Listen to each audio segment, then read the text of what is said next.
Hoy abordaremos el tema insuficiencia cardíaca, a cargo de los alumnos Yesel Sánchez Armenta, Alexia Sarael Vázquez Campos, Yasmín Valdés Ruiz, María Elena Guevara Herrera e Iván Mata Álvarez.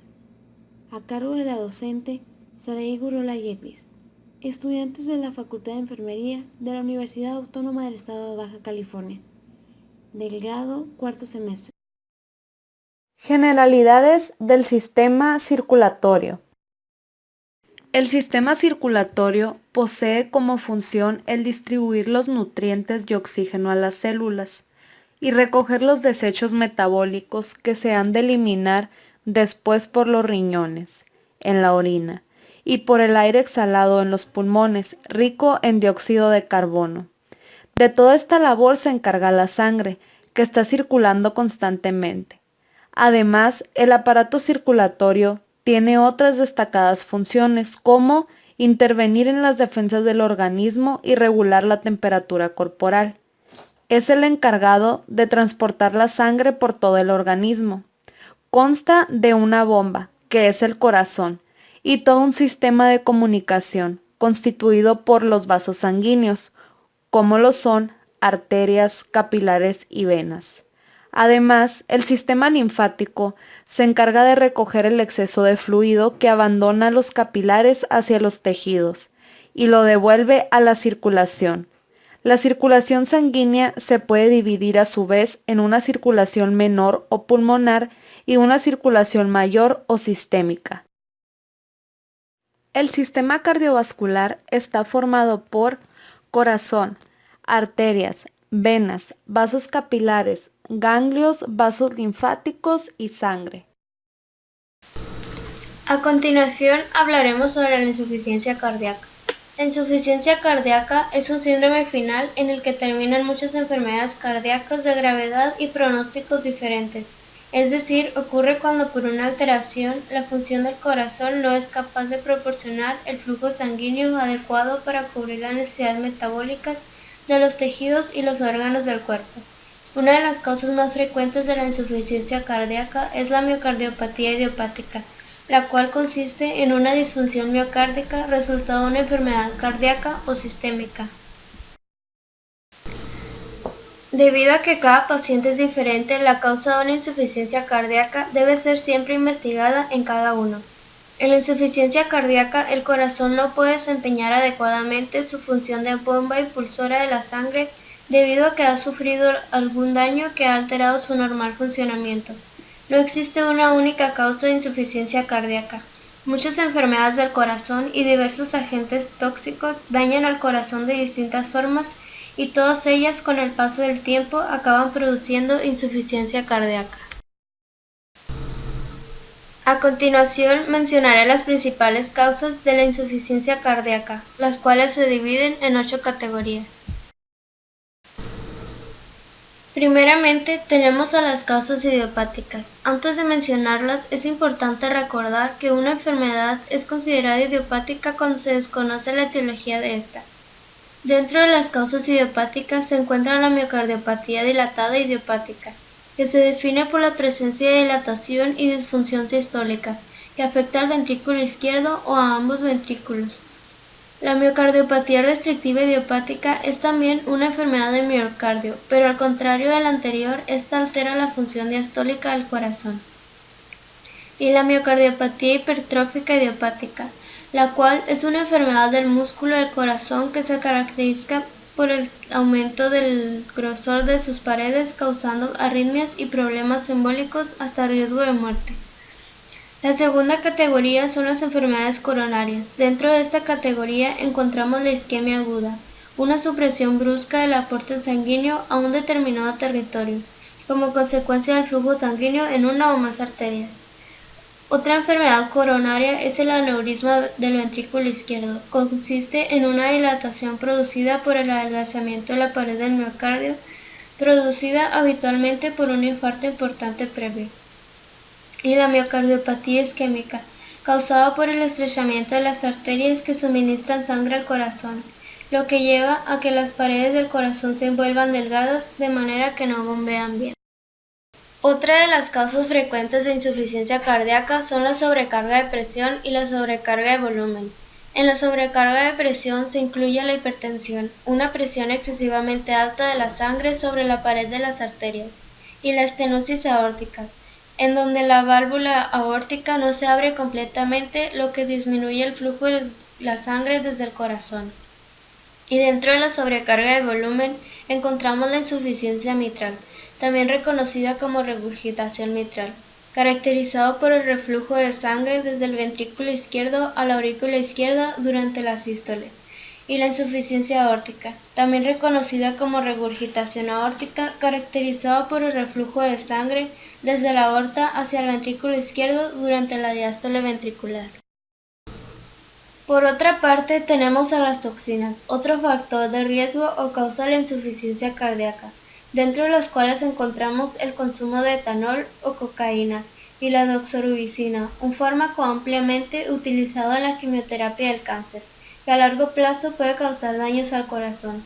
Otro grupo de causas de insuficiencia cardíaca son las metabólicas endocrinas, como el déficit de tiamina o mejor conocida vitamina B1, que suele ser causado por el abuso crónico del alcohol. También está la diabetes, una enfermedad crónica e irreversible del metabolismo en la que se produce un exceso de glucosa en sangre y orina debido a una disminución de la hormona insulina. Y la tirotoxicosis, un síndrome caracterizado por niveles excesivos de hormonas tiroideas circulantes en el plasma sanguíneo. Las últimas dos categorías de causas frecuentes de la insuficiencia cardíaca son las infiltrativas e inflamatorias. Dentro de las infiltrativas está la amiloidosis. Este es un término genérico utilizado para hacer referencia a un grupo de enfermedades de etiología diversa y pronóstico y tratamientos variables, con una característica en común. Todas ellas están causadas por el depósito extracelular de un material denominado amiloide, que es un material de naturaleza proteica similar al almidón, y también hemocromatosis, una enfermedad hereditaria que afecta al metabolismo del hierro, provocando un acúmulo excesivo e incorrecto de este metal en los órganos y sistemas del cuerpo. El hierro acumulado en el corazón es el causante de insuficiencia cardíaca. Y por último, las causas inflamatorias, en donde encontramos la miocarditis vírica. Es un proceso inflamatorio agudo o crónico que afecta al miocardio en respuesta a la acción de virus y constituye una urgencia cardiovascular. Fisiopatología. La insuficiencia cardíaca se clasifica de la siguiente manera, según el área afectada. En sistólica. Se refiere a la incapacidad del corazón para contraerse con fuerza suficiente como para proporcionar un flujo adecuado a la periferia, como por ejemplo en la miocardiopatía idiopática. Después tenemos a la diastólica. Aquí ocurre cuando hay una relajación anormal del miocardio, lo que da lugar a un llenado normal del ventrículo, como por ejemplo en la miocardiopatía hipertrófica. Después tenemos la de alto gasto y bajo gasto. En la de alto gasto se produce cuando el corazón es incapaz de hacer frente a las necesidades metabólicas excesivamente elevadas de los tejidos periféricos, como por ejemplo en la anemia grave, mientras que la de bajo gasto se caracteriza por un volumen anterógrado insuficiente tanto en reposo como durante los periodos de aumento de las necesidades metabólicas. Y por último, tenemos la insuficiencia derecha e izquierda. En la insuficiencia derecha predominan los signos de retención de líquidos con presencia de edema, congestión hepática y a veces ascitis, mientras que la insuficiencia izquierda tiene síntomas de gasto cardíaco bajo y elevación de la presión venosa pulmonar. La insuficiencia cardíaca es un síndrome común que ha venido incrementando en incidencia y prevalencia. Alrededor de 5 millones de pacientes en Estados Unidos tienen insuficiencia cardíaca y existen cerca de 500,000 casos nuevos cada año. Principalmente se presentan ancianos, con más del 75% de los casos existentes, y de los casos nuevos individuos mayores de 65 años de edad. La prevalencia de la insuficiencia cardíaca se incrementa de menos de 1% en individuos mayores de 60 años a cerca del 10% en los mayores de 80 años.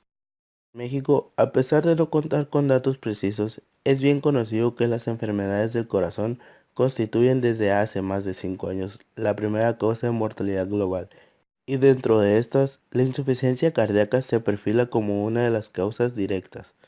Analizando el crecimiento de este problema de salud, podemos advertir que la transición demográfica y epidemiológica de nuestro país, así como el desarrollo de nueva tecnología y herramientas terapéuticas que han disminuido considerablemente la mortalidad temprana de los pacientes con infarto agudo al miocardio, el cual es uno de los factores más importantes que han contribuido a incrementar de forma exponencial los casos de insuficiencia cardíaca. Los pacientes sometidos a procedimientos farmacológicos o mecanismos de reperfusión temprana en el contexto de infarto al miocardio tienen mayores probabilidades de sobrevivir al evento agudo. Sin embargo, los cambios estructurales que sufre el corazón después del evento isquémico y que confluyen en la llamada remodelación ventricular inadecuada son causa importante de insuficiencia cardíaca en el mediano y largo plazo. Algunos de los principales signos de la insuficiencia cardíaca son taquicardia, estertores pulmonares, hipertrofia cardíaca, soplos cardíacos y distensión venosa. Algunos de los principales síntomas de la insuficiencia cardíaca son disnea. Es el síntoma más característico de la insuficiencia cardíaca. El grado de disnea permite clasificar la insuficiencia cardíaca según la magnitud del esfuerzo que la desencadena. Ortopnea.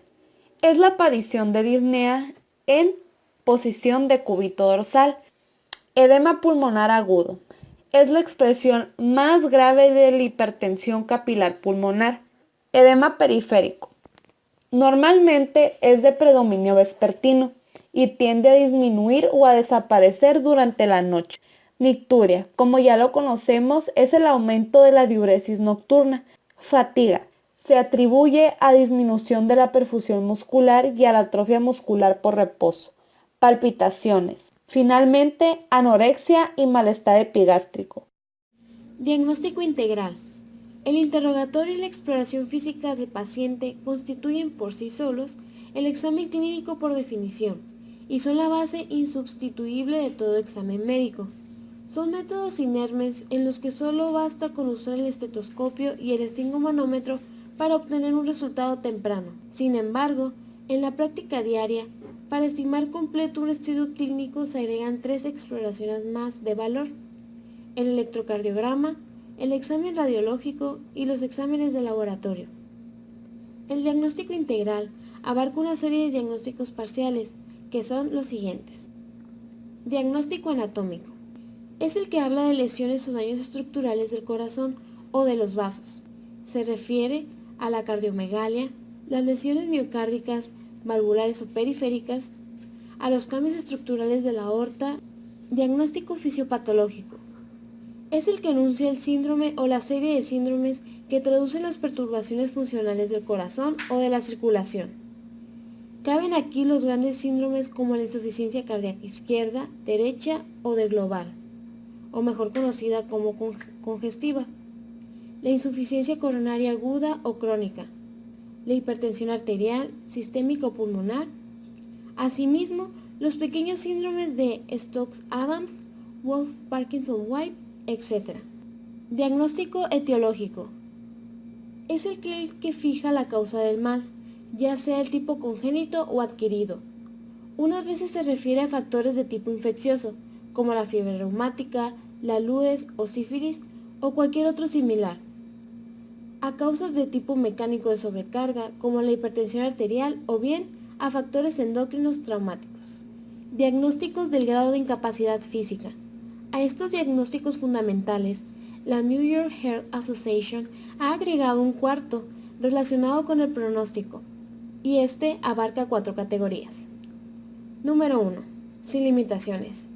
Aquí el paciente no sufre molestias del corazón con el esfuerzo, es decir, durante la actividad física. Número 2. Con limitación ligera. En los pacientes con este tipo de limitación, los esfuerzos de la vida diaria provocan molestias de disnea, palpitación o dolor anginoso. Número 3. Con gran limitación. Los pacientes sufren con los esfuerzos, aunque sean moderados o ligeros. Estos provocan las molestias del corazón. Y número 4. Los pacientes sufren las molestias dichas anteriormente ligadas a la insuficiencia cardíaca o a la insuficiencia coronaria aún estando en reposo, es decir, hay una incapacidad física total. Complicaciones. Las complicaciones de la insuficiencia cardíaca dependerán de la causa y de la gravedad de la patología, como de la salud en general y otros factores como la edad del paciente. Las complicaciones más recurrentes son problemas en las válvulas cardíacas. Estas mantienen el flujo de sangre en la dirección adecuada en el corazón. No funcionan de una manera adecuada si el corazón está dilatado o si la presión en el corazón es muy alta debido a la insuficiencia cardíaca. Daño o insuficiencia renal. La insuficiencia cardíaca puede reducir el flujo sanguíneo a los riñones, lo que con el tiempo puede provocar una insuficiencia renal que no se trata. El daño renal a causa de la insuficiencia cardíaca puede requerir diálisis como tratamiento. Arritmias. Son ruidos cardíacos irregulares que pueden llegar a ser mortales si no son tratados adecuadamente. Daño hepático.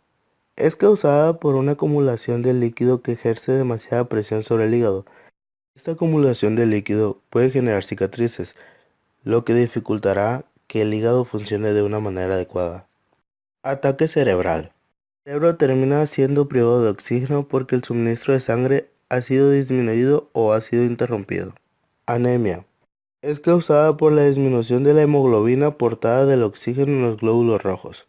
Los síntomas y la función cardíaca de algunas personas serán beneficiadas con el tratamiento adecuado. Sin embargo, la insuficiencia cardíaca puede poner en riesgo la vida. Las personas con insuficiencia cardíaca pueden tener síntomas graves. Algunas podrán requerir de un trasplante de corazón o ayuda con un dispositivo de asistencia ventricular. Diuréticos. Facilitan la excreción renal de sodio y agua, proporcionan un alivio rápido de la congestión pulmonar y de los edemas periféricos. Los diuréticos de asa como la furosemida son los agentes preferidos en el tratamiento de la insuficiencia cardíaca sintomática. En los pacientes refractarios a altas dosis de estos fármacos pueden ser beneficiosos ya que bloquean la absorción de sodio a diferentes niveles de la nefrona.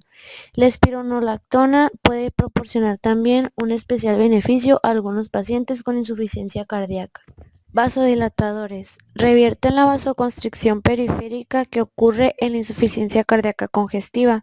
El grupo más importante son los inhibidores de la enzima convertidora de angiotensina. La hidralazina en combinación con los nitratos orales reduce la mortalidad en pacientes con este padecimiento. Esta combinación es una alternativa para los pacientes que no toleran los inhibidores de la enzima convertidora de angiotensina o que necesitan un tratamiento adicional para controlar la presión arterial. Estudios demuestran un empeoramiento en los síntomas de insuficiencia cardíaca en pacientes tratados con nifedipino. Por otro lado, se ha demostrado que los calcioantagonistas como el diltiazem mejoran los síntomas y la capacidad funcional. Agentes inotrópicos ayudan a aliviar los síntomas de insuficiencia cardíaca al aumentar la contractilidad ventricular. La dioxina que contribuye al mejoramiento de los síntomas de la insuficiencia cardíaca en los pacientes con disfunción sistólica. La mironina, besnarinona y salmoterol están asociados con un aumento de la mortalidad con su uso a largo plazo.